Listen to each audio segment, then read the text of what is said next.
Yo, what's good YouTube? It's boardzy, and this is going to be the video that a lot of you guys have been waiting for, the Razer Viper V3 Pro versus the Logitech G Pro X Superlight 2. And this is just going to be these two mice. I know in another video I mentioned I'd include the Zowie U2, the ULX Tiger, but that'll just be another video. It's just too much. So yeah, make sure to subscribe for that in the future. But yeah, now I'm just going to get into it. I'm going to go feature by feature, give my opinion on which mouse gets the edge. I'm not going to like keep score and then that's how I'm going to determine what's better. You can determine what matters for yourself. But I mean, I guess the first thing to talk about is just shape, weight, you know, like what package is being offered. So to oversimplify it, just put it in the simplest terms, the GPX is a smaller mouse that weighs just about 5 grams more than the Viper V3 Pro. And is this a life-changing, game-changing difference? No, but I would say it's quite clear when you use the two mice. Some comments were saying, oh, it doesn't matter, it's not a difference.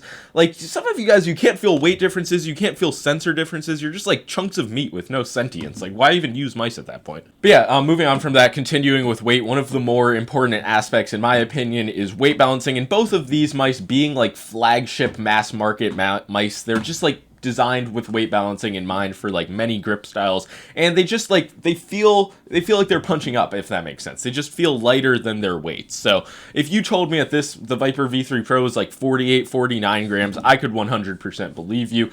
I also did do a small weight mod on my GPX, which I figure a lot of people have the ability to do. It does kind of void warranty, taking out the power play magnets, but that gets it down to 57 grams, and at that point it is a very close weight to the Viper V3 Pro, but obviously not everybody's going to do that. So I spent most of my time just using a stock GPX, like without the puck, so it's 60 grams, and it feels fine, but it does feel a bit heavier. I'm not gonna lie, I feel like a lot of people, if given the option to keep the good weight balancing and just take like 5 to 10 grams off the GPX, they would happily take it. So I would give the edge to Razer when it comes to weight, just because once again it is a larger shape. And yeah, just simply put, for me, I prefer the way the weight feels, just like moving the Viper V3 Pro around. It just feels lighter, nicer. But if you do prefer that increased stability, I guess, from the weight, or just like the GPX in general is a very like stable design, then I guess, I mean, you have that as an option as well. But there were some people being like the Viper V3 Pro isn't light enough. I just found that to be very dumb. Like comparing it to the Ninjutsu Sora, this is like fucking 3 times the size of that mouse. But I guess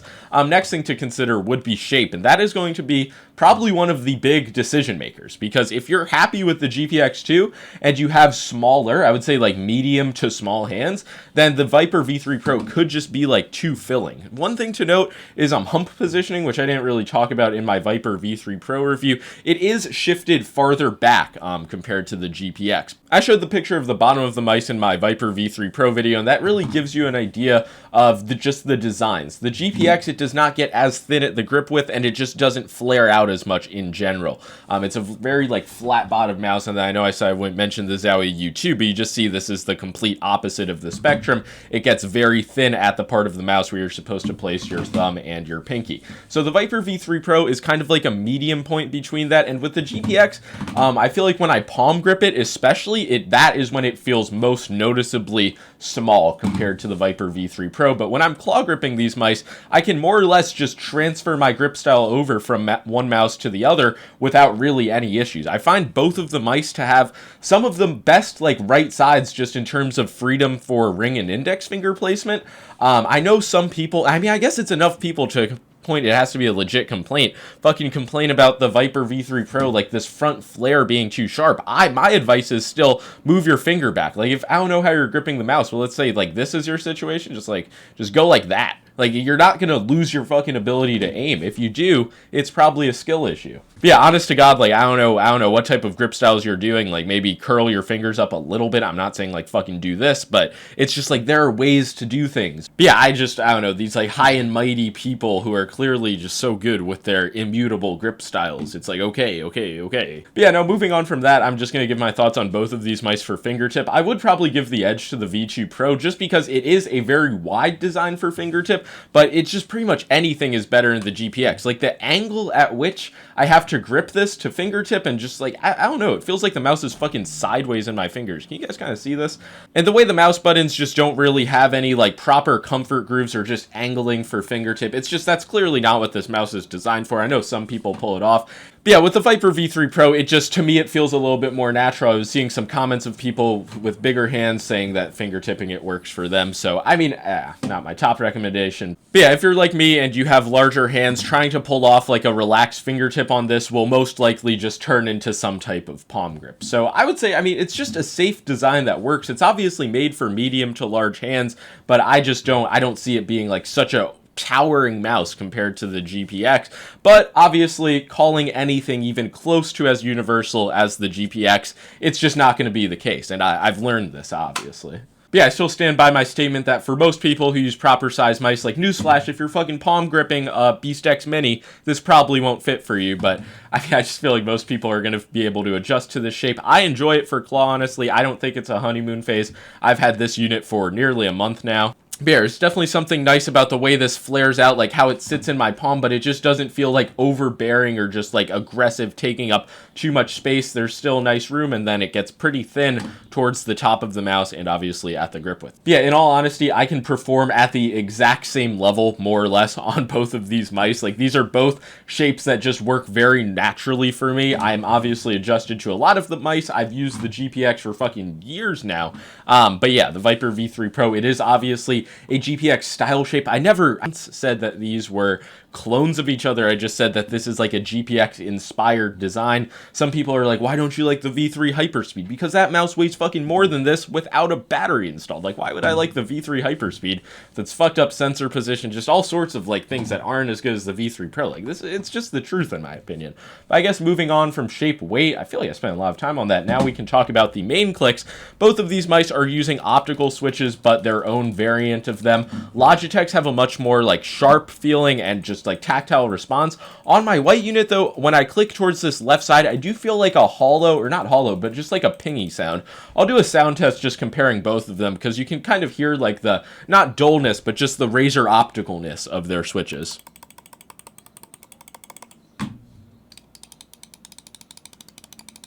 So yeah, if you're used to Razer opticals, just like how these feel, that you're going to be pretty much right at home. I will do this unit as well, because it does have slightly lighter clicks on my black unit than my white one. I don't know what that could ultimately come down to though. But yeah, I would say Razer definitely has the lighter clicks. So if that is all you care about, then I would say Razer 100%. I have heard people say that new batches of the GPX2 have lighter clicks. Maybe I should try it out, but these are definitely still perfectly spammable. It just is like a thicker, just overall heavier feeling. If you click towards the top, there is going to be a bit more pre-travel, so the clicks are all around going to be lighter. Pretty much the same thing goes with Razer though. You can see some minor pre-travel. Really, I don't get any noticeable post-travel. It just doesn't feel like there's a lot of room for the switch to travel. And then in terms of click grinding, still nothing on my Razer after like being pretty fucking hard on it. And with Logitech, there is some like left to right grinding, but it's nothing that makes an impact in game. And yeah, I don't even think grinding is the word, because I don't feel like any physical sensation. It's just side to side wobbles. So yeah, if I honestly had to say that one mouse has the better clicks, I would say just like in game, preference wise, for me it's the V3 Pro. I just don't really benefit from having like a heavy or noticeably tactile click, but again, it's something that you can absolutely put up with. I know that some people do take issue with it though. And yeah, another thing to mention with the clicks is going to be the comfort grooves, and these are just total opposite philosophies. You can see what's going on with Logitech, and then with Razer, they have pretty intense comfort grooves. I don't really have an issue with either, just being a more or less normal person, putting my fingers towards the middle of the clicks. Like, it just feels fine on both, but with Logitech, I guess there is like more freedom for finger placement on the main clicks. But yeah, something like that is just a complete matter of preference and comes down to your personal grip style. Next thing to talk about would be the side buttons, and these are something where both of these mice have kind of been criticized for the side buttons. With the GPX, these have just been called mushy forever. I know a lot of Fortnite players who have broken the side buttons on multiple GPXs, but yeah, ultimately they are light, they are spammable, they perform well in game, they just do have a very mushy feeling. And yeah, if you've just used any version of the GPX ever, you would understand how the side buttons feel. And the Viper V3 Pro, I'm not going to say that these are the best side buttons I've ever felt, and even compared to something like the Death Adder V3 Pro, these are just not as like crispy sounding. but feeling wise, it is pretty similar, and I would say that these are great for spamming, but the positioning is what gets some people. I guess this rear side button is placed too far back for some people, and it also interferes with some other people's grip styles. That one I'm still unable to figure out. Some people say that just their thumb touching the side button in any way, you see I'm like putting pressure with my thumb, it's not activating the side button, but it's lightly touching that. Apparently that like bothers some people, triggers them in some way. I can't wrap my head around that, but that is a potential concern, I guess. But yeah, overall for how I claw grip when I'm playing Fortnite, I really have no issue accessing the back side button. I don't hit it with the tip of my finger, which I guess that would cause a lot of issues, but I just fucking don't do that. Once again, I adapt to my environment like an animal. So yeah, really, both of these mice have side buttons that could potentially give you some trouble, or potentially you could be absolutely fine with them. I would say I'm fine with both. I'm not really going to give the edge to either, even though I do prefer the feeling of the click on the Viper V3 Pro. It's like, still, I just fucking perform the same. Now, next up is going to be the coating. There is the whole coating dilemma. Is the Viper V3 Pro white coating different from the black one? And the point I'm saying is not that the black version is not like rubbery or coated or like has adequate grip feeling. It's just that the white one is a more extreme version of that. Like, it just has, it's 1 gram heavier. Most white mice have some type of additional layer put on them to prevent yellowing, and it's just common to see white mice have like stickier, grippier coating. So that's just pretty much what happened with the Viper V3 Pro. I don't notice any type of coating difference between the white GPX and the black GPX, honestly, though. Both of them are just solid rubberized coatings. Obviously, any good coating is going to show marks, like stains to some extent. Like, that's just not a valid complaint, presuming you want a grippy mouse. You can always, like, fucking put some grip tape on it. Both of these mice provide pretty trash grip tape, but I would say the stock coating is incredible, so really no reason to complain about that. And yeah, coating-wise, just like the side buttons, I'm not really going to give an edge because I feel like both of these are just honestly great. No matter what color of the mouse, what coating, I'm fine with it. But yeah, I mean, these are some of the top flagship mice on the market. It's really not surprising that for some of these features, it's like, you know, both of them are good, just pick your poison. But now build quality, that's really the last aspect of the top of the mouse to talk about. And on the Viper V3 Pro, it is still solid. Obviously, I haven't had these units as long as the GPX2, and I can't guarantee you, I'm not the fucking warranty, that it's going to last for years on end. But as of now, there's still nothing for me to be concerned about when it comes to like build quality, flexing, rattling, creaking, anything like that. Those are really the main factors I care about. I don't care if the bottom structural integrity isn't that solid. Both of these mice, both of my Viper V3 Pro copies do have flat bases though, and with the GPX it pretty much had always been sunshine and rainbows. I was their biggest QC defender, but now my white unit started to randomly creak. Honestly, like where I applied pressure in game, I've never felt a creak, but I did just notice doing a small squeeze test. I'm like, huh, that's abnormal for my GPX. I don't know about my other one, which I've opened up. But yeah, that's not really major. If it was there day one, I would have been more concerned, but it really just is like, when you squeeze low on the mouse, it's just like a creaking sound. Yeah, for me, that's something new with the GPX. Other than that, really no issues to note. This just still does feel like such a strong mouse in game. It feels like the plastic is like thicker up here where I'm actually gripping the mouse than down here where it's flexing at. But with one of my V3 Pros, I don't know if you'll be able to see this on camera. Can you see like to the left of the DPI power button? It's like, it's just like wet. Like I have no idea what that is. It's like some type of stain. It's like, did my battery blow up or something? I don't know what that could be, but it's just like such a minor thing, but I just noticed it, so I figured might as well mention it. But yeah, honestly, my experience in general with the build quality on both of these mice has been very good, and these are mice that come with good warranties, so if you do get truly bad build quality, you can just get a fresh unit. But I don't know, I've had bad experiences with Razer products over time in terms of creaking. This seems to be better, but I'm not going to say it's flat out just like the best build quality of any mouse on the market. But yeah, moving on from that, I'm going to talk about the scroll wheels, and I swear, scroll wheels have become the new like double-clicking mouse switches in terms of people just having issue with them. They're just the most common failure point on mice, and a lot of Viper V2 Pro users, apparently the scroll wheel went bad on that mouse, and we're asking if this is going to be better. I don't know. Once again, it feels good to me. It is mounted to the shell, which is new, which could mean it's harder to repair, but it also could mean it's a more reliable implementation, but I don't know. Honestly, I would say in terms of like scroll wheel feeling, there are more like tactile and defined steps. One one of my GPXs feels like kind of over lubed, and the other one, this black one, does have a bit more defined steps. But yeah, Razer, this does feel akin to the older Razer wheels, just a very light click, honestly. Logitech, I'd say it's in the middle of actuation force, but both wheels are going to scroll. I'm fine with both for scroll wheel reset in Fortnite. But yeah, now moving on from that, I'm going to talk about the stock skates. I hate the GPX stock skates.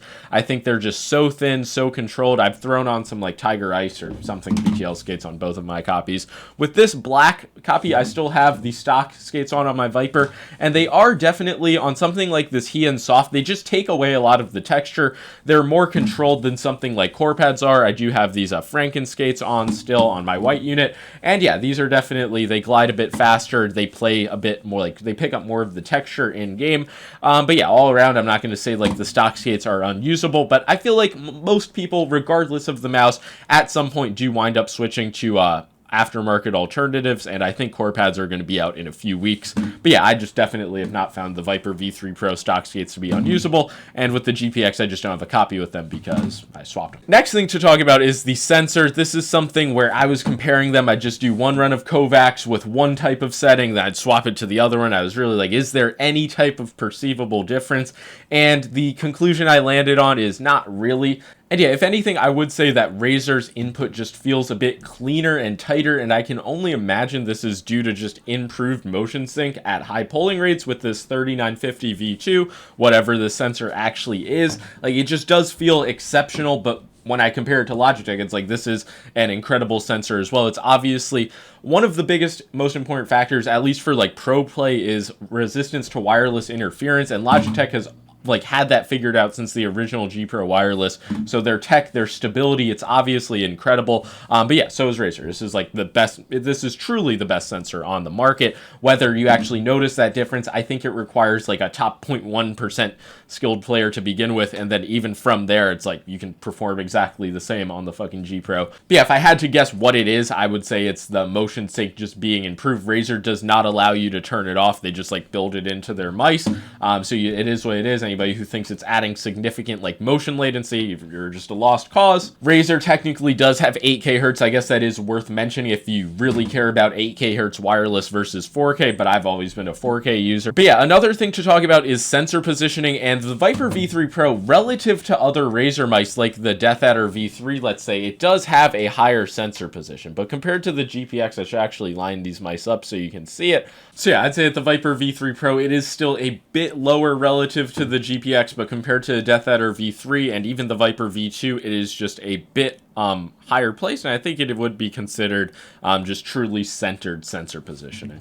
But yeah, overall, the input, just the wireless feeling, is going to feel incredible on both of these mice, and that should not really like steer your decision. Also, the click latency, while it might be like half a millisecond lower according to the numbers, probably like less than that with the Viper V3 Pro, that is not what you're going to feel. Like, if anything, the reason why these might feel lower latency in game, if you even feel that, is just because they're actually lighter to activate, and the first click, it does not require as much like actuation force. It's just not as stiff of a click. So I'm going to say, like, performance-wise, it maybe Razer gets the edge by a hair, but it's just not like a real-world massive difference. Like, other factors with these mice are going to make a bigger difference. And now, shockingly, after this marathon of a video, I feel like I'm finally starting to run out of things to talk about. One of the last things is going to be battery life. This is something that Logitech, it's like always been their #1 feature. Nobody beats them when it comes to wireless battery life, and I would say that this definitely doesn't. The charging time on the Viper V3 Pro just seems to take a long time. My mouse went from like 5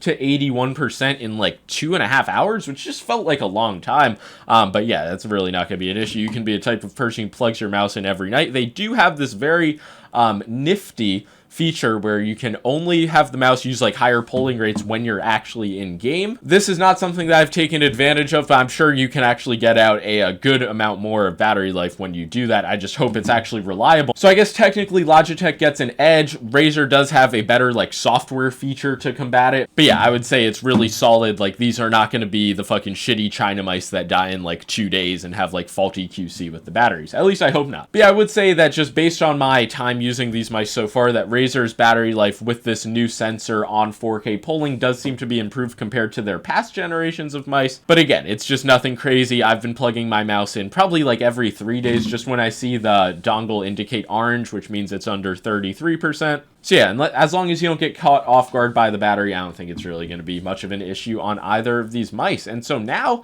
I feel like I've talked about pretty much every feature on these mice, so it's time to give the conclusion. So yeah, I would say, drum roll, the new king of wireless mice, oh fuck, my camera fell, is the Razer Viper V3 Pro. And I'm not saying like go throw your Superlights out the window like it's a must buy. That is mostly, in my opinion, like for me personally, I just don't feel like the G Pro has like a single feature over the Viper V3 Pro. It's like the new, it's the improved, and it's just like, I don't know, it's just all around better for me. I did see a lot of people who just like get it day one, they try the shape, they're like, it's not for me. Gone are the days of Rocket Jump Ninja saying like you need 40 days and 40 nights with a mouse before you even begin to understand the shape. It is honestly a bit hard for me to understand how somebody who can use the GPX just puts your hand on the Viper V3 Pro and is like, nuh-uh. But yeah, to me it definitely feels like both of these mice were designed with a similar philosophy, just to be like safe for a lot of people. But yeah, if you do have hands that are on like the larger end, I think the Viper V3 Pro, if you have neither of these mice, is just a better buy. But obviously it's not a huge gap. Like these are both top of the line mice. They come in at the exact same price, $160 with a high polling rate dongle included. But yeah, I wholeheartedly believe that if any mouse in the past 3 years has the ability to take market share of like pro players away from the GPX, that it's going to be the Viper V3 Pro. It's just like, it makes a lot of sense to me. So yeah, I think that this is pretty much as good as flagship wireless mice get at this current moment, but I'm willing to be surprised by China later in the year. So that's going to be all for this video. If you have any other questions, let me know in the comments below. I'm sure there will be many questions, many opinions, many etc. But that's going to be all. Like and subscribe. Peace out.